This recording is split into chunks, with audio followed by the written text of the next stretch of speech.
À la pointe de la contestation d'un référendum sur une révision de la constitution du Mali, le collectif Touche pas à ma constitution a demandé ce dimanche au gouvernement le retrait pur et simple du projet et l'organisation d'une consultation seulement. Cette demande intervient non seulement après la libération totale du territoire national en partie occupé par des djihadistes et des rebelles touaregs, mais aussi après que le gouvernement ait officiellement reporté sine die cette semaine le référendum controversé initialement prévu pour le 9 juillet prochain. Dans un communiqué, le collectif ajoute qu'au cas où les autorités ne retireraient pas le projet de révision constitutionnelle et annonceraient une nouvelle date pour le référendum, une marche synchronisée sera organisée à Bamako le 1er juillet dans les régions et à l'étranger. Pour rappel, le projet de révision de la Constitution de 1992, la première depuis 25 ans, vise notamment à mettre en œuvre certains engagements de l'accord pour la paix et la réconciliation au Mali, lequel accord a été signé en mai-juin 2015 entre le gouvernement et l'ex-rébellion à dominante touareg du nord du pays. Mais ces détracteurs estiment que le texte donne trop de pouvoir au président de la République et estiment impossible d'organiser le référendum dans le nord en raison de l'insécurité qui y prévaut, lié aux attaques djihadistes, ceci malgré la présence de l'armée et de forces internationales.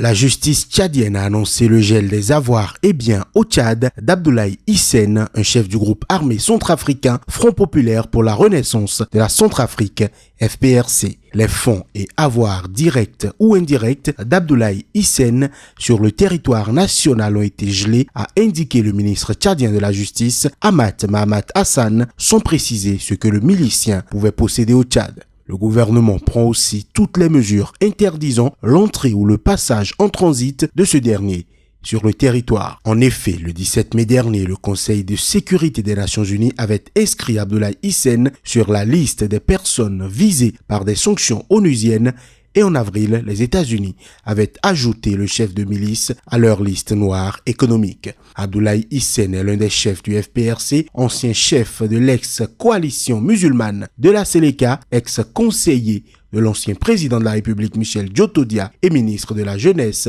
des Sports, des Arts et de la Culture sous lui. Le FPRC, l'une des principales milices de l'ex-Séléka, a été mêlée aux violences qui ont fait une centaine de morts mardi dernier à Bria, dans le centre de la Centrafrique.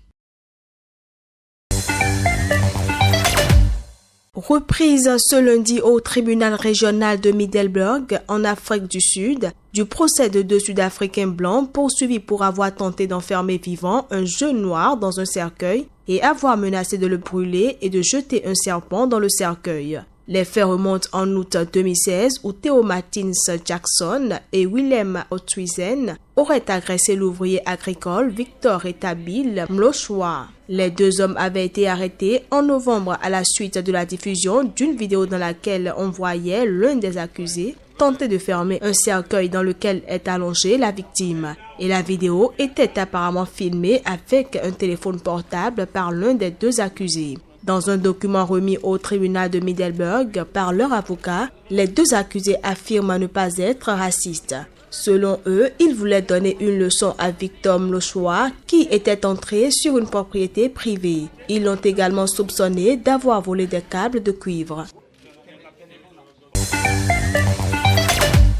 Au Bénin, la crise qui secoue le PSD, le Parti social-démocratique, a finalement accouché d'un vote de défiance du président. Emmanuel Golou a été démis de ses fonctions à l'issue d'une session extraordinaire du Conseil national du parti. Le président Golou s'est donné des pouvoirs qu'aucune organisation démocratique ne peut accepter. Il est désormais seul à déterminer les intérêts supérieurs du parti qui aujourd'hui se confondent avec les siens propres.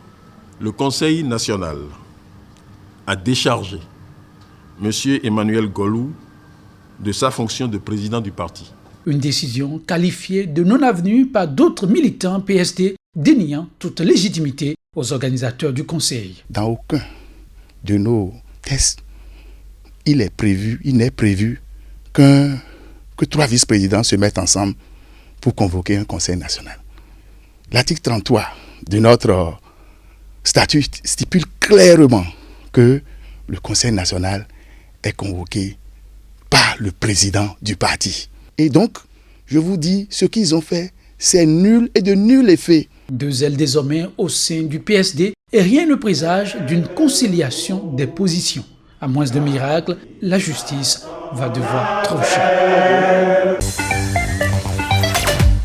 Au Niger, un groupe de plusieurs dizaines de migrants clandestins abandonnés dans le désert par leurs passeurs a été localisé par une patrouille de l'armée nigérienne tout près du puits de l'Espoir, lequel puits est situé entre la ville garnison de Dianko et l'oasis de Sekedine, plus précisément à environ 5 km de la frontière libyenne. Sur les 75 migrants supposés être dans les 3 véhicules pick-up, seuls 23 d'entre eux ont été sauvés, le reste a été porté disparu, soit un total de 52 migrants. Selon des témoignages recueillis auprès des rescapés, le groupe de migrants abandonnés par leurs passeurs est resté 4 jours sans eau. Selon le ministre d'État chargé de l'Intérieur, Mohamed Bazoum, 15 autres migrants sont portés disparus, cette fois-ci dans l'Aïr, tout près de la cité de Tabelou. Toujours selon lui, depuis quelque temps, les contrôles routiers se sont intensifiés sur tous les axes dans le désert et les passeurs, de crainte d'être arrêtés et de voir leurs véhicules confisqués par l'État, ont changé de stratégie. Ils naviguent hors piste pour enfin abandonner leurs passagers en plein désert, ceci tout en leur signifiant que la frontière libyenne est toute proche. En République démocratique du Congo, les autorités de la province du Nord Kivu ont décidé ce mardi de lever le couvre-feu qui avait été imposé dans le Grand Nord, et ce, depuis l'évasion massive à la prison de Beni. Mais cette décision annoncée à la population et aux forces de sécurité inquiète plus d'un. De sources officielles, on affirme que plus aucune raison ne peut justifier les restrictions imposées après l'évasion massive à la prison de Beni il y a un mois. Pour Gilbert Kambale, président de la société civile de Beni, l'insécurité est récurrente dans la zone. Beni est constamment menacé par des groupes armés et selon lui, même ce mardi matin, des combats violents ont encore une fois opposé au sud de la ville l'armée gouvernementale à un groupe qui se définit comme une nouvelle rébellion, le Mouvement national des révolutionnaires. Affaire des biens mal acquis, la famille Sassou Nguesso entend défendre son honneur. Mise en examen la semaine dernière par la justice française pour blanchiment supposé et détournement de fonds publics, Julienne Sassou Nguesso, l'une des filles du président congolais, et son époux, Guy Johnson, contre-attaquent par une série de procédures. Maître Viala, avocat de la famille Sassou Nguesso et de l'État du Congo, aurait lancé une requête en nullité contre la toute première plainte de transparence déposée il y a bientôt 10 ans.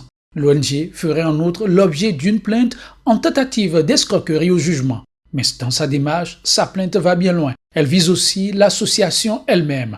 Maître Viala annonce également des poursuites en diffamation contre l'administrateur de l'association Sherpa qui lutte contre la criminalité économique et financière. L'enquête sur les biens mal acquis ouverte en 2010 révèle un système qui permettrait à Denis Sassou Nguesso et à son entourage de se constituer un patrimoine considérable. Les enquêteurs ont trouvé entre autres la trace de 9 millions d'euros en provenance directe de la direction du Trésor de la République du Congo qui ont transité sur les comptes de Frank Esport entre 2005 et 2011. Grande opération de curage de caniveaux dans la ville de Ouagadougou.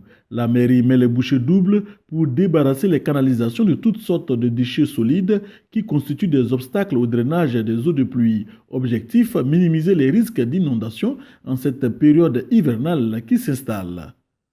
Sont déployés sur l'ensemble du territoire communal, c'est-à-dire sur l'ensemble des 12 arrondissements.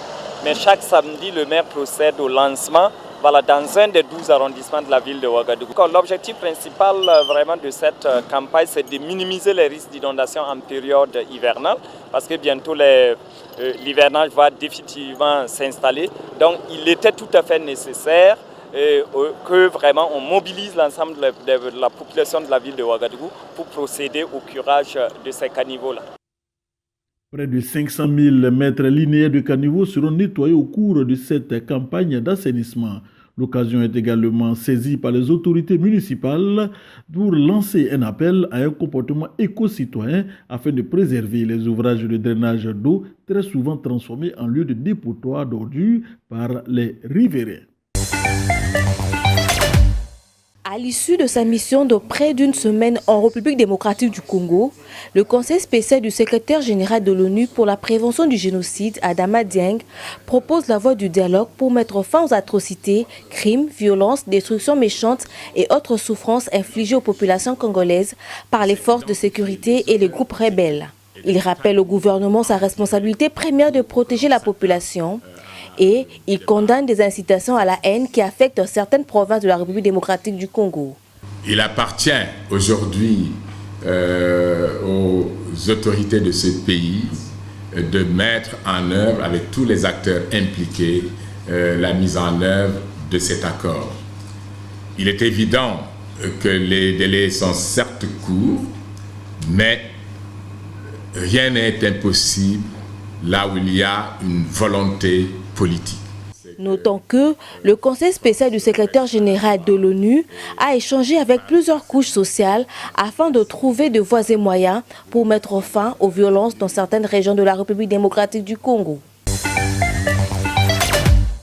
Voilà coupé le gâteau symbolisant le 241e anniversaire de l'indépendance des États-Unis d'Amérique. Au Bénin, la représentation américaine, assistée des autorités politiques, a tenu à commémorer l'événement. L'ambassadeur des États-Unis d'Amérique, près le Bénin, fier de la coopération entre les deux pays, a rappelé quelques-unes des priorités des États-Unis envers l'Afrique, continent d'avenir par excellence. Les États-Unis restent un partenaire de l'Afrique.